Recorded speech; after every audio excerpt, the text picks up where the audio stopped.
বাংলাদেশের প্রেক্ষাপট অনুসারে যখন মানুষ কোনো অনুষ্ঠানে যায় তখন জাস্ট ২-৩টে স্প্রে পারফিউম ইউজ করে এরপরে সেই অনুষ্ঠানে উপস্থিত হয়।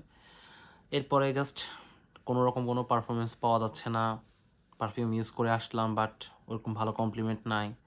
সো এই ক্ষেত্রে আসলে কি যে পারফিউম ইউজ করার ক্ষেত্রে ২-৩টে স্প্রে এটা কোনোরকমভাবেই অ্যাপ্লিকেবল হয় না ওইরকমভাবে। সো পারফিউম ইউজ করতে হবে জাস্ট ৭ থেকে ৮ স্প্রে। কীভাবে ইউজ করতে হবে জিনিসটা দেখাচ্ছি।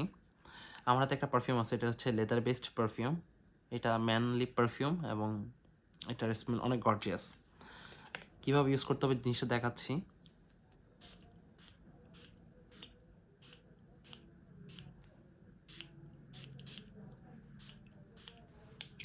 যদিও এর আগে আমি আরও ৪-৫টা স্প্রে দিয়েছিলাম। সো টোটাল ১০ থেকে ১২টা স্প্রে। এটা পারফরমেন্স প্রায় ৮ থেকে ১০ ঘন্টার মতো পাওয়া যাবে। ২-৩টে স্প্রে দিয়ে ভালো কমপ্লিমেন্ট ওরকমভাবে পাওয়া যাবে না। বাংলাদেশের ওয়েদার উপর ডিপেন্ড করে মানে এই জিনিসটা অ্যাপ্লিকেবল হবে তখনই যখন আপনি বেশি স্প্রে ইউজ করবেন এবং খুবই পারফেক্টলি ভালো জায়গায়। অবভিয়াসলি এই ২টা সাইড হাতের এখানে অ্যান্ড ভালো কমপ্লিমেন্ট পাওয়ার মতো।